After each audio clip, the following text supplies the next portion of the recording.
right, welcome back to Design Huddle. Today we have a guest, R Mottola. He's a leading voice and entrepreneur building the human cloud, the remote and independent model of work that over half of the U.S. workforce will transition to over the next 5 years. He's also the author of the newly released The Human Cloud. He sets the standard for the future of work. He also has worked at Microsoft. He's a Forbes contributor, and he's the CEO of Venture L. We have a packed agenda to fit in. Matthew, how are you? Welcome to the podcast. I'm good. Thanks for having me, man. The bio, that was good. That was good. Not too long, not too short. I think you made me sound too good. So, yeah. It's called the freelance world, right? We have to hit outcomes. So, but we'll get into that. No, I love it. You're very accomplished. So let's start from the top. You recently published a book, The Human Cloud. How would you describe what is the human cloud? So at the highest level possible, the human cloud just says, never before have we had an opportunity to create so much with so little. And so if you're sitting out there and you are let's go as boring as possible, you are a accountant who's been at EY for 5 years, you are bored out of your mind, you want to make a major impact, 20 years ago, you're screwed. There's really nothing you can do besides try to be a partner or jump to a smaller firm. Today, there's so much things you can do. You can be a freelance bookkeeper, you can be a freelance accountant expert. There's so many different opportunities. So to even extrapolate that into more of a creative or designer space, the option used to be you jumped into a company or worked at an agency. Today, you can have your own agency. You can still work in a company, but do as much as 5 years ago what 5 people had to do. So that's the basic topic. It's just that what we're really talking about is a whole new way to make an impact. And the two tools that we focus on are the freelance economy and artificial intelligence. And when we say artificial intelligence, it's not this massive buzzword. It's sort of the tools that we're using like every single day. Like a calendar automation sounds simple, but it's actually pretty impactful. So do more with less, and using the freelance economy and artificial intelligence. Love that. Super cool. I'm curious, when did you decide to make the jump from a more corporate 9 to 5 to being a freelancer, being your own boss?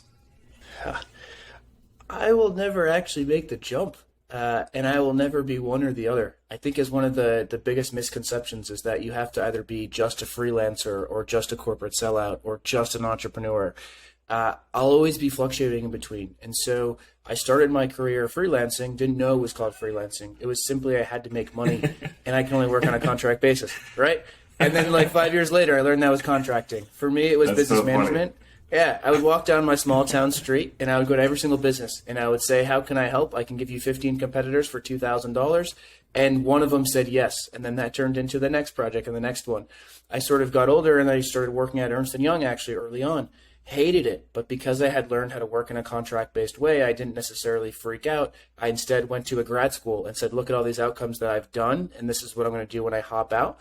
And then I jumped into a startup. I worked at Microsoft. I run my own company now. Hell, man, I might run out of money in 6 months, and I have to jump back into a corporate world, or I'd also do freelance to bootstrap my company as well. So I think it's not a one or the other. It's more of a hybrid approach where, we are creatives, we are experts, we produce outcomes, and these outcomes can either belong in a company, in our own company, or as a freelancer. Yeah, no, I think one, it sounds like you're a little bit of a hustler. So I think there's some people are just wired to be a little bit more entrepreneurial. So I love that. But I also you wrote an article for Forbes about if you want to start freelancing, basically steps to kickstart your career. And it's an awesome article for a lot of reasons. But you also had a stat in there that was, let me look at what it was. It was 60% of, it's almost 60% of employees say they'll quit if they're forced back in the office. So we're in a very transitional phase of the workforce, especially in the U.S., but I think also the world, as a result of COVID and the rise of working from home. So I guess my question is what advice do you have for people that are looking to kind of fully jumpstart and kickstart their freelance career? Don't go headfirst right away. Start by dipping your toe. And this advice is actually for both people that want to get into freelancing or running their own business, as well as clients that are hiring you. And so if you've been working at an agency for 2+ years, Don't just tomorrow go tell your boss to F off and quit. Instead, try to quantify the outcomes that you've done and that you can do, and start to build up your first 1 to 2 clients so that you have a soft landing. Even if you're going to go build a business, I would recommend don't just jump immediately. Make sure you have at least 6 to 18 months of cash flow. So that's the first thing, is don't just jump headfirst.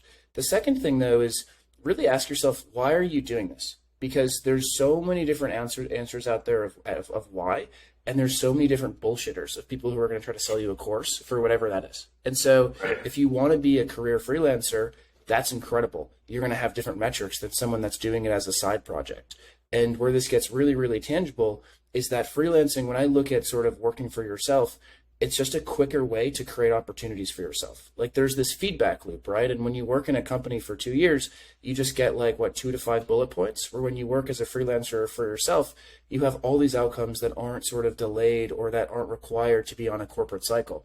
So also think about that. It might be that you're freelancing for the money. It might be that you want other opportunities. It might be that you just want to learn. And that's actually how I met my co-author. Was this guy, I could never afford to hire him full time ever. I couldn't probably even afford him if he was doing it just for the money.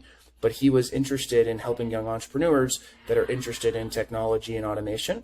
And he started actually as an editor vetting the initial report that I wrote. And we turned into like best friends and wrote a book together. So that's the first thing. Don't jump in head first, and then really evaluate why you want to do this. Thank you for listening to today's episode of Design Huddle. The opinions expressed are solely our own and do not express the views or opinions of our employer.